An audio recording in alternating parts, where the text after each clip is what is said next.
നമസ്കാരം. സമഗ്ര വാർത്തകളുമായി ഉച്ചവാർത്ത ആരംഭിക്കുന്നു. ആദ്യം പ്രധാന വാർത്തകളിലേക്ക്. വിഴിഞ്ഞം വിഷയത്തിൽ ഇപിയെ തള്ളേണ്ട സാഹചര്യമില്ലെന്ന് LDF കൺവീനർ TP രാമകൃഷ്ണൻ. ഓഹരി കൈമാറ്റം സർക്കാർ അറിയാത്തതാണ് പ്രശ്നമെന്നും TP. VD സതീശനും രാഹുൽ ഗാന്ധിയും ഉൾപ്പെടെ മറുപടി നൽകണമെന്ന് MV ഗോവിന്ദൻ. അദാനിയുമായി അഭിപ്രായ വ്യത്യാസമുള്ള ഉദ്യോഗസ്ഥയെ മാറ്റിയത് ന്യായമായും സംശയമുണ്ടാക്കിയെന്ന് തോമസ് ഐസക്. CPM കേന്ദ്ര കമ്മിറ്റിയിൽ പങ്കെടുക്കാതെ EP ജയരാജൻ.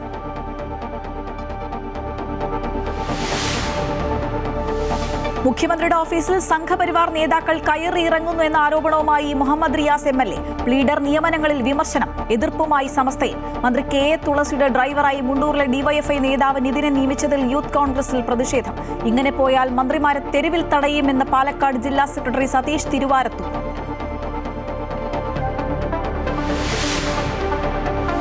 കേരളത്തിലെ ലഹരി വ്യാപനം ഭയാനകമെന്നും ഓപ്പറേഷൻ തൂഫാൻ വലിയ വിജയമെന്നും ആഭ്യന്തരമന്ത്രി രമേശ് ചെന്നിത്തല. 6182 കേസുകൾ രജിസ്റ്റർ ചെയ്തു. അറസ്റ്റിലായത് 6632 പേർ. ഇതുവരെ പിടിച്ചെടുത്തത് 35 കോടിയിലധികം രൂപയുടെ മയക്കുമരുന്ന്.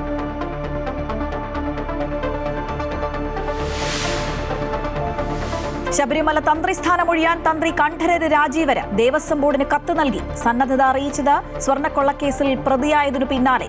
പകരം മകൻ ബ്രഹ്മദത്തനെ നിയമിക്കണമെന്നും ആവശ്യം. ദേവസ്വം ബോർഡ് തീരുമാനം ഹൈക്കോടതി നിലപാട് അറിഞ്ഞ ശേഷം.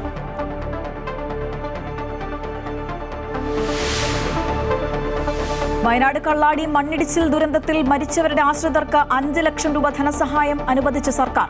പരിക്കേറ്റവർക്ക് 2 ലക്ഷം രൂപ വരെ സഹായം നൽകും. അപകട കാരണം പഠിക്കാനും മണ്ണുമാറ്റൽ പരിശോധിക്കാനും വെവ്വേറെ സമിതികൾ.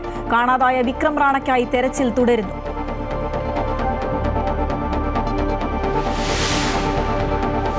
ലോകകപ്പ് ക്വാർട്ടറിൽ ഇന്ന് രാത്രി 2:30 ഇംഗ്ലണ്ട് നോർവേ പോരാട്ടം. ബെൽജിയത്തെ തോൽപ്പിച്ച് സ്പെയിനും സെമിയിലേക്ക്. ബുധനാഴ്ച ഫ്രാൻസിനെതിരെ പോരാട്ടം. നാളെ രാവിലെ 6:30 അർജന്റീനയും സ്വിറ്റ്സർലൻഡും നേർക്കുനേർ.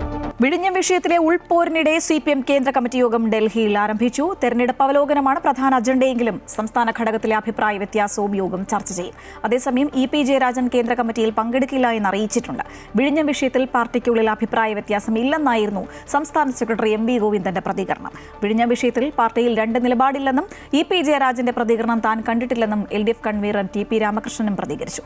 വിഴിഞ്ഞത്ത് അദാനിയുമായി അഭിപ്രായ വ്യത്യാസമുള്ള ഉദ്യോഗസ്ഥയെ മാറ്റിയത് ന്യായമായും സംശയമുണ്ടാക്കിയില്ല എന്ന് തോമസ് ഐസക്കും ചോദിച്ചു.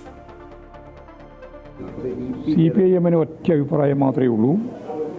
25% ഷെയർ വിൽക്കുന്നതുമായിട്ട് ബന്ധപ്പെട്ട് ഗവൺമെൻറ്റിൻ്റെ മുൻകൂർ അനുവാദം വാങ്ങണം.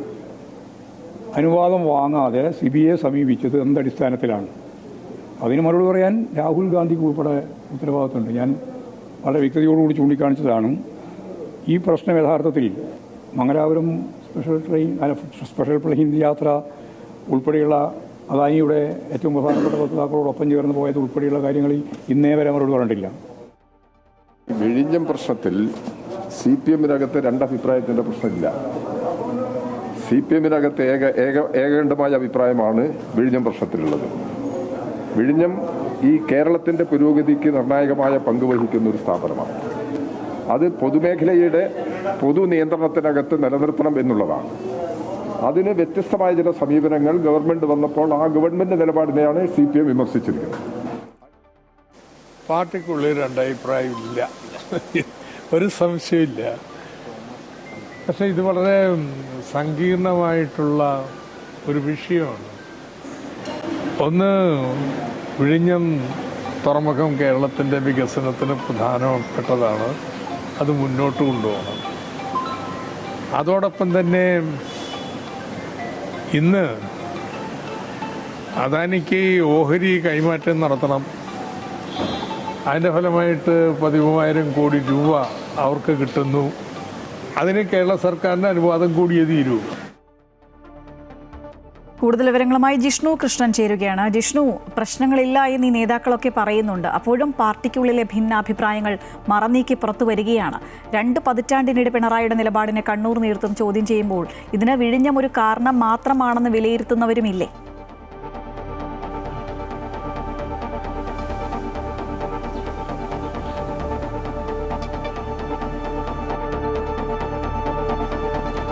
ശ്രീജ, തീർച്ചയായും സംസ്ഥാന ഘടകത്തിനുള്ളിലുള്ള അഭിപ്രായ വ്യത്യാസം പാർട്ടി രണ്ട് തട്ടിലായിട്ടുള്ളത് നിലവിൽ കേന്ദ്ര കമ്മിറ്റിയും ചർച്ച ചെയ്യുന്നുണ്ട് എന്ന് തന്നെയാണ് മനസ്സിലാക്കേണ്ടത്. നേരത്തെ പാർട്ടിക്കുള്ളിൽ മറ്റ് എതിരഭിപ്രായങ്ങളില്ലാതെ മുൻപോട്ട് പോയിരുന്ന പിണറായി വിജയനും കണ്ണൂർ പാർട്ടിക്കുമെതിരെ കണ്ണൂരിനുള്ളിൽ നിന്ന് തന്നെ നേതാക്കൾ അഭിപ്രായ വ്യത്യാസം രേഖപ്പെടുത്തുകയും കണ്ണൂർ ജില്ലാ സെക്രട്ടറി കെ രാഗേഷിന്റെ അഭിപ്രായത്തെ പൂർണ്ണമായും തള്ളിക്കൊണ്ട് ഇ.പി. ജയരാജൻ ഉൾപ്പെടെയുള്ള നേതാക്കൾ രംഗത്തെത്തിയിട്ടുള്ള ഈ ഒരു ഘട്ടത്തിൽ കൂടിയാണ് CPM-ന്റെ കേന്ദ്ര കമ്മിറ്റി യോഗം ഡൽഹിയിൽ ചേരുന്നത്. ഇന്ന് ഡൽഹിയിൽ മാധ്യമങ്ങളോട് പ്രതികരിച്ച സംസ്ഥാന സെക്രട്ടറി M.V. ഗോവിന്ദനാണെങ്കിലും LDF കൺവീനറും ഒപ്പം തോമസ് ഐസക്കും ഉൾപ്പെടെയുള്ളവർ ഈ വിഷയത്തിൽ വിഴിഞ്ഞം അദാനി വിഷയത്തിൽ പാർട്ടിക്കുള്ളിൽ അഭിപ്രായ വ്യത്യാസമില്ല എന്ന് ആവർത്തിക്കുമ്പോഴും പാർട്ടിയുടെ ഔദ്യോഗിക നിലപാടിന് അതല്ലെങ്കിൽ പാർട്ടിയുടെ ജില്ലാ സെക്രട്ടറി കെ രാഗേഷിലൂടെ പ്രതിപക്ഷ നേതാവ് ഉൾപ്പെടെ മുൻപോട്ട് വെച്ചിട്ടുള്ള നിലപാടിനെ പൂർണ്ണമായും തള്ളുകയാണ് മുതിർന്ന നേതാവ് ഇ.പി. ജയരാജനും ഒപ്പം ഇന്നലെ പ്രതികരിച്ചിട്ടുള്ള കെ ശൈലജയും P.K. ശ്രീമതിയും ഉൾപ്പെടെയുള്ള നേതാക്കൾ.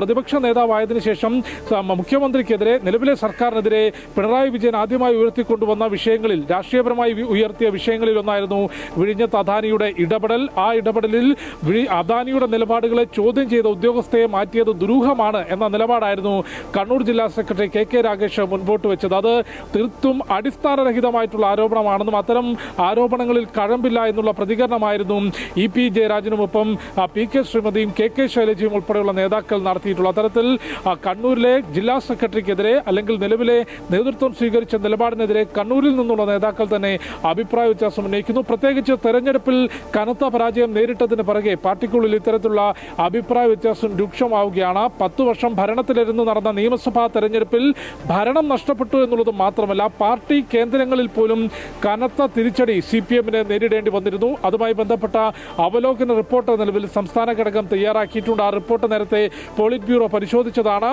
കേന്ദ്ര കമ്മിറ്റിയും ആ വിഷയം പരിശോധിക്കുന്നുണ്ട്. സംസ്ഥാന ഘടകത്തിനുള്ളിലെ അഭിപ്രായ വ്യത്യാസം, പാർട്ടി കനത്ത പരാജയം, പാർട്ടി കേന്ദ്രങ്ങളിൽ നേരിടാനുണ്ടായിട്ടുള്ള സാഹചര്യം, ഇവയെല്ലാം വീണ്ടും കേന്ദ്ര കമ്മിറ്റി ചർച്ച ചെയ്യും. തെറ്റുതിരുത്തൽ രേഖയ്ക്ക് അംഗീകാരം നൽകും എന്നാണ് മനസ്സിലാക്കുന്നത്. നിലവിൽ കേന്ദ്ര കമ്മിറ്റി യോഗത്തിൽ ഇ.പി. ജയരാജൻ പങ്കെടുക്കുന്നില്ല. ആരോഗ്യ കാരണങ്ങളാൽ അവധി നൽകണമെന്ന അപേക്ഷയാണ് ഇ.പി. ജയരാജൻ കേന്ദ്ര കമ്മിറ്റിക്ക് മുൻപിൽ വെച്ചിട്ടുള്ളത്. ശ്രീജ, തെറ്റുതിരുത്തുമോ എന്ന് കണ്ടറിയേണ്ടിയിരിക്കുന്നു. CPM കേന്ദ്ര കമ്മിറ്റി യോഗം ഡൽഹിയിൽ എന്തായാലും ആരംഭിച്ചിരിക്കുകയാണ്. വിവരങ്ങളുമായി ഒപ്പം ചേരുകയായിരുന്നു ജിഷ്ണു കൃഷ്ണൻ. മന്ത്രി കെ തുളസിയുടെ ഡ്രൈവർ നിയമനത്തിൽ വിവാദം. മന്ത്രിയുടെ ഡ്രൈവറായി മുണ്ടൂരിലെ DYFI നേതാവ് നിതിനെ നിയമിച്ചതിനെതിരെയാണ് പ്രതിഷേധം.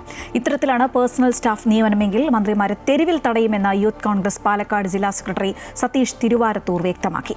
യൂത്ത് കോൺഗ്രസ് പ്രസിഡന്റ് മന്ത്രിയായതുകൊണ്ട് പ്രവർത്തകർക്ക് വേണ്ടി സംസാരിക്കുന്നതിൽ പ്രയാസം കാണുമെന്നും പ്രവർത്തകർക്ക് വേണ്ടി സർക്കാരിൽ വാദിക്കാൻ കെൽപ്പുള്ള യൂത്ത് കോൺഗ്രസ് പ്രസിഡന്റ് ഉടൻ വേണമെന്നും പ്രവർത്തകർ ആവശ്യപ്പെട്ടു. ഹൈക്കോടതി പ്ലീഡർ നിയമനത്തിൽ സർക്കാരിനെ വിമർശിച്ച PA മുഹമ്മദ് റിയാസ് MLA. സർക്കാരിന്റെ ശബ്ദമാണ് പ്ലീഡർമാരെന്നും BJP പ്രവർത്തകൻ ശരത്തിനെ നിയമിച്ചത് ഗൗരവമേറിയ വിഷയമാണെന്നും മുഹമ്മദ് റിയാസ് കോഴിക്കോട് പറഞ്ഞു. മുഖ്യമന്ത്രിയുടെ ഓഫീസിൽ സംഘപരിവാർ നേതാക്കൾ കയറി നിരങ്ങുകയാണ്.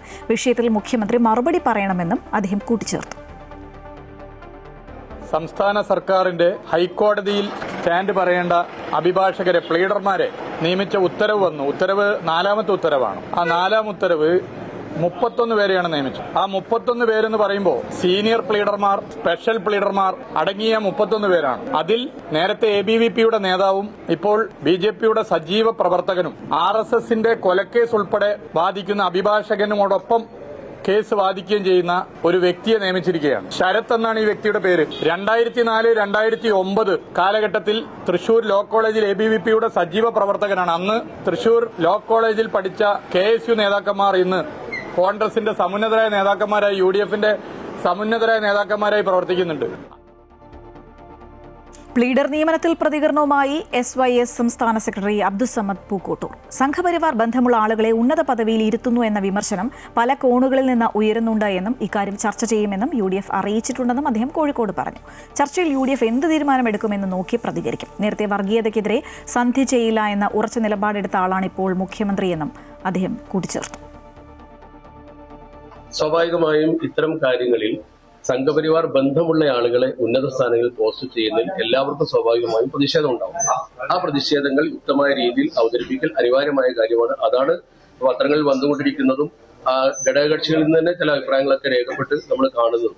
അത്തരം കാര്യങ്ങളെ കുറിച്ചൊക്കെ UDF ചർച്ച ചെയ്യും എന്ന് നേതാക്കൾ പറഞ്ഞതുകൊണ്ട് UDF ചേരാത്തൊരു സാഹചര്യത്തിൽ അത് ചേർന്നതിന് ശേഷം ഉണ്ടാകുന്ന തീരുമാനമാണ് നമ്മൾ പ്രതീക്ഷിക്കുന്നത്.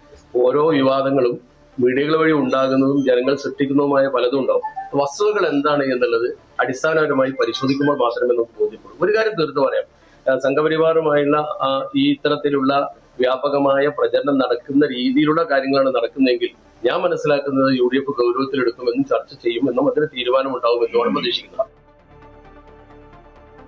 ശബരിമല തന്ത്രി സ്ഥാനമൊഴിയാൻ തന്ത്രി കണ്ഠരര് രാജീവര് ദേവസ്വം ബോർഡിന് അദ്ദേഹം കത്ത് നൽകി. സ്വർണ്ണക്കൊള്ള കേസിൽ പ്രതിയായതിനു പിന്നാലെയാണ് സ്ഥാനമൊഴിയാൻ താൽപര്യം പ്രകടിപ്പിച്ചത്. പകരം മകൻ ബ്രഹ്മദത്തനെ നിയമിക്കണമെന്നും കത്തിൽ ആവശ്യപ്പെടുന്നു. ഹൈക്കോടതി നിലപാട് അറിഞ്ഞ ശേഷമായിരിക്കും ദേവസ്വം ബോർഡ് ഇക്കാര്യത്തിൽ തീരുമാനമെടുക്കുക. ഇത്തവണ തന്ത്രിയുടെ ചുമതല രാജീവരുടെ കുടുംബത്തിനാണ്. വയനാട് കള്ളാടി മണ്ണിടിച്ചിൽ ദുരന്തത്തിൽ മരിച്ചവരുടെ ആശ്രിതർക്ക് 5 ലക്ഷം രൂപ ധനസഹായം അനുവദിച്ച സർക്കാർ. പരിക്കേറ്റവർക്ക് 2 ലക്ഷം രൂപ വരെ ധനസഹായം നൽകും. അപകട കാരണം പഠിച്ച് റിപ്പോർട്ട് സമർപ്പിക്കുന്നതിന് 5 അംഗ വിദഗ്ധ സമിതി രൂപീകരിച്ചു. 1 മാസത്തിനകം സമിതി റിപ്പോർട്ട് നൽകണം. മണ്ണ് മാറ്റുന്നതിനെക്കുറിച്ച് പഠനം നടത്താൻ സർക്കാർ 3 അംഗ വിദഗ്ധ സമിതിയെ നിയോഗിച്ചിരുന്നു. NIT professor doctor Santhosh D തമ്പിയും ഡോക്ടർ ജൂഡ് ഇമ്മാനുവലും CSS ഡയറക്ടറുടെ പ്രതിനിധിയുടെയും നേതൃത്വത്തിലാണ് സമിതി. മണ്ണിടിച്ചിലിൽ കാണാതായ വിക്രം റാണയ്ക്കായുള്ള തിരച്ചിൽ തുടരുകയാണ്. ചികിത്സയിൽ കഴിയുന്ന 2 പേരുടെ നില ഗുരുതരമായി തുടരുന്നു. അതിതീവ്ര മഴയാണ് ദുരന്തത്തിന് കാരണമെന്നാണ് കൊങ്കൺ റെയിൽവേയുടെ വിശദീകരണം.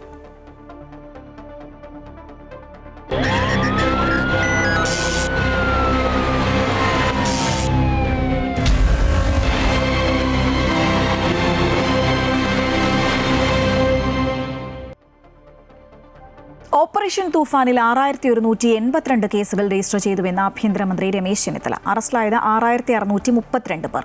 ഇതുവരെ പിടിച്ചെടുത്തത് 35 കോടിയിലധികം രൂപയുടെ മയക്കുമരുന്ന്. 17,000-ഓളം സ്കൂളുകളിൽ ലഹരി വിരുദ്ധ പ്രതിജ്ഞയെടുത്തു. 3000-ലധികം ബോധവൽക്കരണ സെമിനാറുകൾ നടത്തി. കേരളത്തിൽ ലഹരി വ്യാപനം ഭയാനകമെന്നും ഓപ്പറേഷൻ തൂഫാൻ പ്രതീക്ഷിച്ചതിലും വലിയ വിജയമെന്നും ആഭ്യന്തരമന്ത്രി കൂട്ടിച്ചേർത്തു. ഇതോടെ 8-ാം തീയതി വരെ ഏതാണ്ട് 6632 പേരെ അറസ്റ്റ് ചെയ്യുകയുണ്ടായി. 6182 കേസുകൾ രജിസ്റ്റർ ചെയ്യുകയുണ്ടായി. ഏതാണ്ട് മയക്കുമരുന്ന് മൊത്തം ഏതാണ്ട് 35 കോടി രൂപയിലധികം വർത്തുള്ള വിലപിടിപ്പുള്ള മയക്കുമരുന്നാണ് ഇതുവരെ പോലീസ് പിടിച്ചെടുത്തിട്ടുള്ളത്. ഇത് operation Toofan the narco hunt കേരളത്തിലെ പൊതുജനങ്ങൾ ഇന്ന് ഏറ്റെടുത്തിരിക്കും. ഇപ്പോൾ 1 മാസം കഴിഞ്ഞിരിക്കുകയാണ്. 1 മാസം കഴിയുമ്പോൾ ഇതിൻ്റെ പ്രത്യേകത എന്ന് പറയുന്നത് ഭാവി തലമുറയെ രക്ഷിക്കാൻ വേണ്ടിയിട്ടുള്ളൊരു മഹാദൗത്യമാണ്. ഇത് തുടങ്ങിയത് പോലീസാണെങ്കിലും ഇന്ന് സമൂഹത്തിലെ എല്ലാ ആളുകളും ഇത് ഏറ്റെടുത്തിരിക്കുകയാണ്. കോട്ടയം റെയിൽവേ സ്റ്റേഷനിൽ 65 കിലോഗ്രാം കഞ്ചാവ് പിടികൂടി. റെയിൽവേ പോലീസിന്റെ സ്പെഷ്യൽ സ്ക്വാഡ് നടത്തിയ പരിശോധനയിലാണ് കഞ്ചാവ് പിടികൂടിയത്. സംഭവത്തിൽ വെസ്റ്റ് ബംഗാളിലെ മൂർഷിദാബാദ് സ്വദേശികളായ 3 പേരെ റെയിൽവേ പോലീസ് അറസ്റ്റ് ചെയ്തു. പ്രതികളിൽ ഒരാൾ പ്രായപൂർത്തിയാകാത്ത ആളാണ്. പുലർച്ചെ 5 മണിയോടുകൂടി പ്ലാറ്റ്ഫോമിൽ സംശയാസ്പദമായി കണ്ടവരെ റെയിൽവേ പോലീസ് ചോദ്യം ചെയ്യുകയായിരുന്നു. ഇവരുടെ പക്കലുണ്ടായിരുന്ന ചാക്കുകെട്ടുകൾ പരിശോധിച്ചപ്പോഴാണ് കഞ്ചാവ് കണ്ടെത്തിയത്.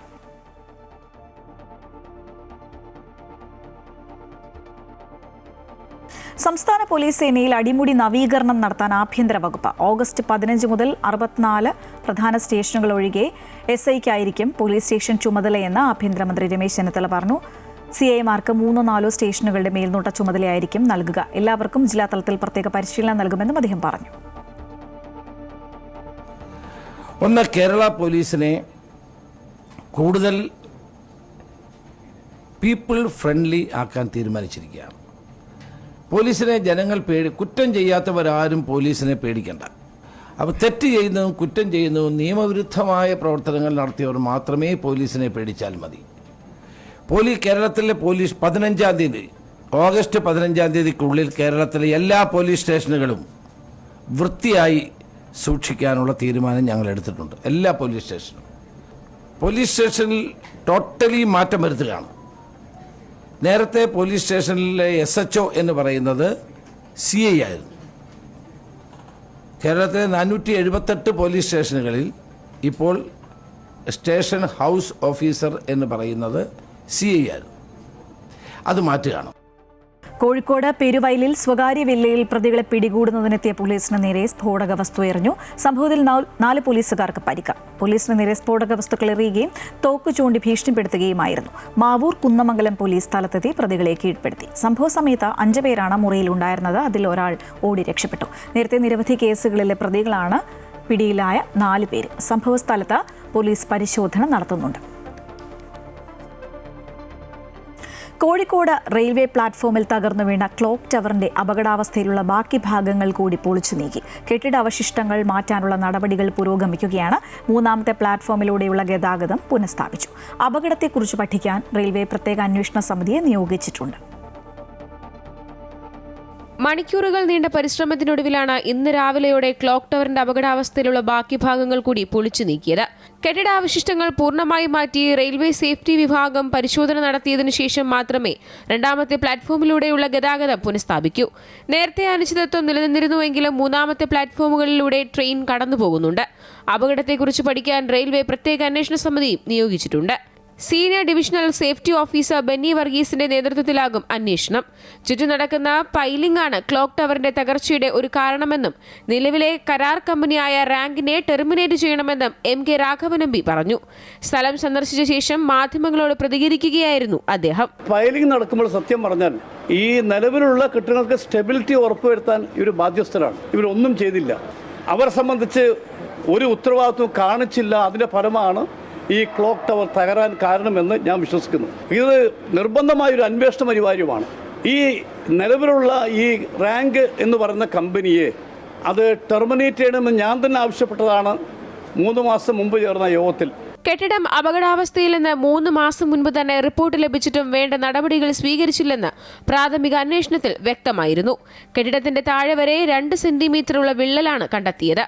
റെയിൽവേ അധികൃതർ നിർമ്മാണ കമ്പനിയായ റാങ്ക് കൺസ്ട്രക്ടറെ ടവർ പൊളിക്കാൻ ഏൽപ്പിച്ചെങ്കിലും നടപടിയെടുത്തിരുന്നില്ല.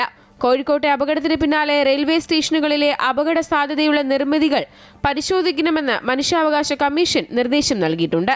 അമൃത ന്യൂസ്, കോഴിക്കോട്. ധനരാജ് അനുസ്മരണ ദിനമായി ഇന്ന് TI മധുസൂദനന്റെയും KK രാഗേഷിന്റെയും അനുസ്മരണ പോസ്റ്റുകൾക്ക് താഴെ അണികളുടെ രോഷപ്രകടനം. ധനരാജ് രക്തസാക്ഷിത്വ ഫണ്ട് തിരിമറി ആരോപണം ഉയർത്തിയാണ് വിമർശനം രൂക്ഷമായതോടെ TI മധുസൂദനൻ കമന്റുകൾ നീക്കി കമന്റ് ബോക്സ് പൂട്ടി. പാർട്ടിയെ തകർക്കാൻ യഥാർത്ഥ കമ്മ്യൂണിസ്റ്റുകൾ എന്ന് അവകാശപ്പെടുന്നവർ വർഗീയ ശക്തികൾക്കൊപ്പം ചേർന്നുവെന്ന് KK രാഗേഷ് ഫേസ്ബുക്ക് പോസ്റ്റിൽ പ്രതികരിച്ചു. ധനരാജ് രക്തസാക്ഷിത്വ ഫണ്ട് തിരിമറി നടത്തിയെന്നാരോപിച്ചാണ് P. കുഞ്ഞികൃഷ്ണൻ പാർട്ടി വിട്ടതും പിന്നീട് UDF പിന്തുണയോടെ മത്സരിച്ച് പയ്യന്നൂരിൽ നിന്ന് നിയമസഭയിലേക്ക് എത്തിയത്. കണ്ണൂർ പയ്യന്നൂർ ബേബി മെമ്മോറിയൽ ആശുപത്രിയിൽ അനസ്തേഷ്യ നൽകിയതിലെ പിഴവ് മൂലം കുട്ടി മരിച്ച സംഭവത്തിൽ മാനേജ്മെന്റിനും ഡോക്ടർമാർക്കുമെതിരെ നടപടി ആവശ്യപ്പെട്ട് കുടുംബത്തിന്റെ പ്രതിഷേധം. ഉത്തരവാദികളായ മുഴുവൻ ഡോക്ടർമാർക്കെതിരെയും നടപടി വേണമെന്ന് ബന്ധുക്കൾ ആവശ്യപ്പെട്ടു. കുട്ടിയുടെ മുറിവ് ഉണങ്ങിയ നിലയിലാണെന്നും അനസ്തേഷ്യ നൽകേണ്ട അടിയന്തര സാഹചര്യം എന്തായിരുന്നുവെന്നും കുടുംബം ചോദിക്കുന്നു. പയ്യന്നൂർ സ്വദേശികളായ സൂരജ് വിജിഷ ദമ്പതികളുടെ മകൻ ദേവാൻ ശൗര്യയാണ് മരിച്ചത്. വെന്റിലേറ്ററിൽ ചികിത്സയിലിരിക്കുകയായിരുന്നു കുട്ടിയുടെ മരണം. ഈ ഡോക്ടർ പറഞ്ഞ ഈ തുന്നണ്ട ഡോക്ടർ പറഞ്ഞതെന്ന് പറഞ്ഞാൽ ഞാൻ അങ്ങോട്ട് വരണമെങ്കിൽ 18,000 രൂപ എൻ്റെ ഫീസാവുന്നതെന്ന് പറഞ്ഞത്. ഈ 2 സ്റ്റിച്ചിടാൻ വേണ്ടിയിട്ട് 18,000 രൂപ ഫീസാവുന്നതെന്ന് എൻ്റെ മരുവൻ ഈ കുഞ്ഞിൻ്റെ അച്ഛനോട് പറഞ്ഞത്. ഇത് പറയുന്നത് ഈ ഒരു ചെറിയൊരു മുറിവിൻ്റെ പേരിൽ ഒരു 2 സ്റ്റിച്ച് ചെയ്യേണ്ട ഒരു മുറിവിൻ്റെ ഇതിൽ ഒരു കുട്ടിയുടെ ജീവൻ നഷ്ടപ്പെടുക എന്ന് പറയുന്നത് ഒരു തരത്തിലും ഒരു മെഡിക്കൽ എന്താ പറയുക, ഒരു ഡോക്ടർ 1000-ൽ ഒരാൾക്ക് പറ്റുന്ന സംഭവം, അൺപ്രഡിക്റ്റബിൾ സിറ്റുവേഷൻ എന്നൊക്കെ പറഞ്ഞ് ഇത് തള്ളാൻ പറ്റുന്ന ഒരു കാര്യമല്ല.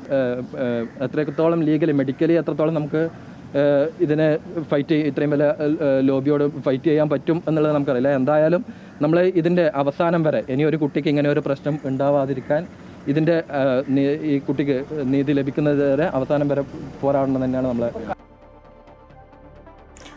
ബേബി മെമ്മോറിയൽ ആശുപത്രിയിലെ ചികിത്സാ പിഴവിൽ അന്വേഷണത്തിന് DMOയെ ചുമതലപ്പെടുത്തിയതായി മന്ത്രി K. മുരളീധരൻ പോലീസിൽ പരാതി നൽകാൻ നിർദ്ദേശിച്ചതായും മന്ത്രി പറഞ്ഞു.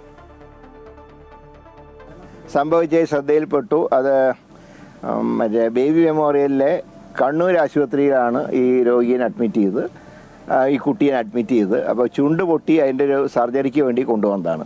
പക്ഷേ അവിടെ നിന്ന് അനസ്തേഷ്യ കൊടുത്തപ്പോൾ രോഗിക്ക് ഇത് കൂടുതലായതുകൊണ്ട് കോഴിക്കോട്ടേക്ക് മാറ്റി ബേബി മെമ്മോറിയൽ തന്നെ അവിടെ വെച്ച് കുട്ടി മരിച്ചു. അതിനെക്കുറിച്ച് അന്വേഷിക്കാൻ DMOനെ ചുമതലപ്പെടുത്തിയിട്ടുണ്ട്. ദേശീയഗീതമായ വന്ദേമാതരം ആലപിക്കുന്നതിനുള്ള മാനദണ്ഡങ്ങളിൽ മാറ്റങ്ങൾ വരുത്തി കേന്ദ്ര ആഭ്യന്തര മന്ത്രാലയം. ഔദ്യോഗിക പതിപ്പായ 6 ചരണമുള്ള വന്ദേമാതരം ഉപയോഗിക്കണം. ആദ്യത്തെ 2 ചരണങ്ങൾ മാത്രം പാടുന്ന മുൻപത്തെ രീതി ഇതോടെ അവസാനിക്കും. ദേശീയഗീതവും ദേശീയഗാനവും ഒരുമിച്ച് ആലപിക്കുന്ന ചടങ്ങുകളിൽ വന്ദേമാതരം ആദ്യം ആലപിക്കണം. ഇതിന് തൊട്ടുപിറകെ ദേശീയഗാനവും ആലപിക്കണം. ആധികാരികത നിലനിർത്താനും രാജ്യവ്യാപകമായി ഏകീകരണം ഉറപ്പാക്കാനുമാണ് അടിയന്തര ഭേദഗതിയെന്നും ആഭ്യന്തര മന്ത്രാലയം വ്യക്തമാക്കി. ഇന്ത്യ ന്യൂസിലാൻഡ് ബന്ധം പുതിയ ഉയരങ്ങളിലേക്ക് ഉയർത്തുന്ന നിർണായക പ്രഖ്യാപനങ്ങളുമായി പ്രധാനമന്ത്രി. ഇരു രാജ്യങ്ങളും ഒപ്പുവെച്ച സ്വതന്ത്ര വ്യാപാര കരാർ ഉഭയകക്ഷി സാമ്പത്തിക ബന്ധങ്ങൾക്ക് കൂടുതൽ ആഴം നൽകുമെന്ന് പ്രധാനമന്ത്രി. വിപണി പ്രവേശനം, നിക്ഷേപം, സേവനങ്ങൾ, സാങ്കേതികവിദ്യ, നൈപുണ്യ കൈമാറ്റം എന്നിവയിൽ പുതിയ അവസരങ്ങൾ തുറക്കുമെന്നും മോദി വ്യക്തമാക്കി. ന്യൂസിലാൻഡ് പ്രധാനമന്ത്രി ക്രിസ്റ്റഫർ ലക്സണുമായി നടത്തിയ ഉഭയകക്ഷി ചർച്ചകൾക്ക് പിന്നാലെയായിരുന്നു പ്രഖ്യാപനം. 2030 ആകുമ്പോഴേക്കും ഉഭയകക്ഷി വ്യാപാരം 35,000 കോടി രൂപയായി വർദ്ധിക്കാൻ ലക്ഷ്യമിട്ടുള്ള കരാറുകളിലാണ് ഒപ്പുവെച്ചത്. വെറുമൊരു വിപണി മാത്രമല്ല, ആഗോള വളർച്ചയുടെ ലോഞ്ച് പാഡാണ് ഇന്ത്യയെന്നും ഇന്ത്യ ന്യൂസിലാൻഡ് ബന്ധത്തെ സ്ട്രാറ്റജിക് പാർട്ട്ണർഷിപ്പ് തലത്തിലേക്ക് ഉയർത്താൻ ചരിത്രപരമായ തീരുമാനമാണ് കൈക്കൊള്ളേണ്ടതെന്നും പ്രധാനമന്ത്രി വ്യക്തമാക്കി. ये केवल निवेश का नहीं है, बल्कि भारत की विकास यात्रा में सहभागी बनने का भी कमिटमेंट है.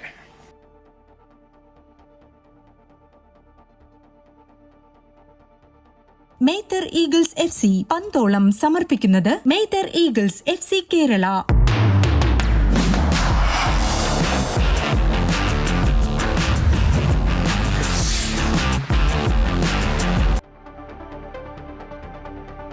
ബെൽജിയത്തെ 1-2 ഗോളുകൾക്ക് തോൽപ്പിച്ച് ലോകകപ്പ് സെമി ഫൈനലിലേക്ക് കടന്ന് മുൻ ലോക ചാമ്പ്യന്മാരായ സ്പെയിൻ 2ാം തവണയാണ് സ്പെയിൻ ലോകകപ്പ് സെമിയിൽ പ്രവേശിക്കുന്നത്. ലോകകപ്പ് ആദ്യ സെമിയിൽ ഇനി സ്പെയിൻ ഫ്രാൻസ് പോരാട്ടം.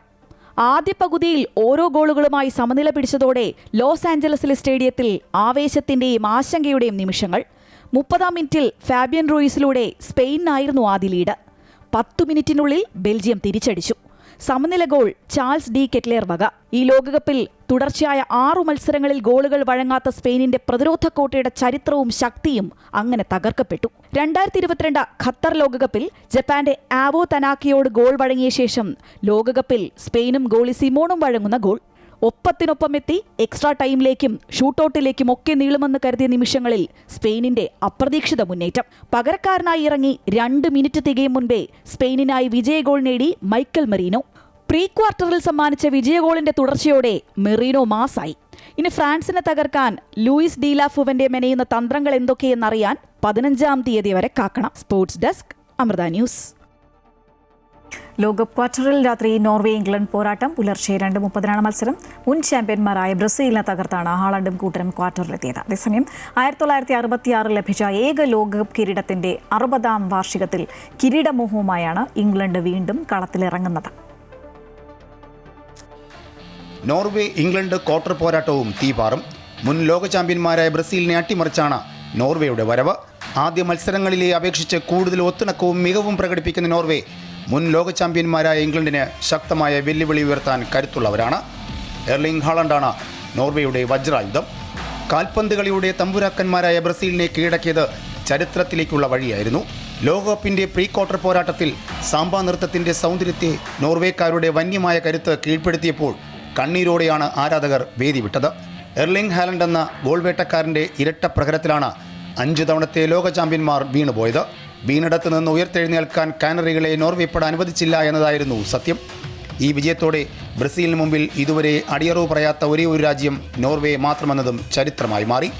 അതേസമയം ഒരു മത്സരം പോലും തോൽക്കാതെയാണ് ഇംഗ്ലണ്ടിന്റെ വരവ്. പ്രീ ക്വാർട്ടറിൽ മെക്സിക്കോക്കെതിരെയുള്ള വിജയം തന്നെ ഇംഗ്ലീഷ് പടയുടെ ഫിനിഷിംഗ് മികവ് വ്യക്തമാക്കുന്നതാണ്. ആവേശകരമായ മത്സരത്തിൽ 10 പേരായി ചുരുങ്ങിയ ശേഷമായിരുന്നു ഇംഗ്ലണ്ടിന്റെ ഗംഭീര വിജയം. ഒരേ നിലവാരത്തിൽ ടോട്ടൽ ഫുട്ബോൾ കളിക്കുന്ന ടീമുകളാണ് നോർവേയും ഇംഗ്ലണ്ടും. നോർവേ പ്രതിരോധത്തിൽ കൂടുതൽ ശ്രദ്ധയൂന്നുമ്പോൾ തനി പ്രീമിയർ ലീഗ് ശൈലിയിലുള്ള ഗെയിം പ്ലാനാണ് ഇംഗ്ലണ്ട് കാഴ്ചവയ്ക്കുന്നത്. എന്തായാലും 1966 ഏക ലോകകപ്പ് കിരീടത്തിന്റെ 60ാം വാർഷികത്തിൽ കിരീടമോഹവുമായി വീണ്ടും കളത്തിലുള്ള ഇംഗ്ലണ്ടിന് നോർവേ കനത്ത വെല്ലുവിളി ഉയർത്തുമെന്ന് ഉറപ്പാണ്. Sports desk, Amrita news. ലോകകപ്പിലെ അവസാന ക്വാർട്ടർ പോരാട്ടത്തിൽ നാളെ നിലവിലെ ചാമ്പ്യന്മാരായ അർജന്റീനയും സ്വിറ്റ്സർലൻഡും ഏറ്റുമുട്ടും. രാവിലെ 6:30 കാൻസസ് സിറ്റി സ്റ്റേഡിയത്തിലാണ് മത്സരം.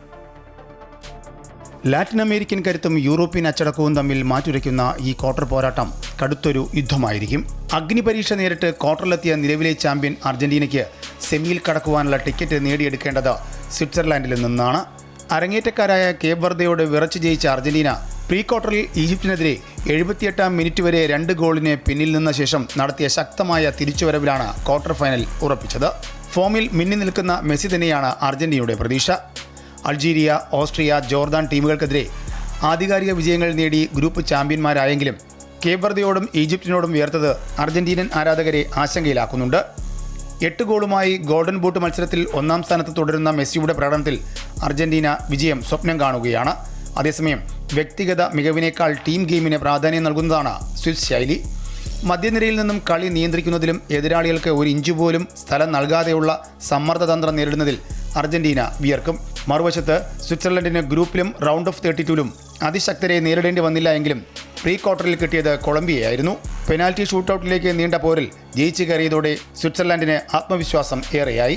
1954 ശേഷം ആദ്യമായിട്ടാണ് അവർ ക്വാർട്ടറിൽ എത്തുന്നത്. Sports desk, Amrita News. ഉച്ചവാർത്ത പൂർണ്ണമാകുന്നു. കൂടുതൽ വാർത്തകൾക്കായി അമൃത ന്യൂസ് യൂട്യൂബ് ചാനൽ സന്ദർശിക്കുക. നമസ്കാരം.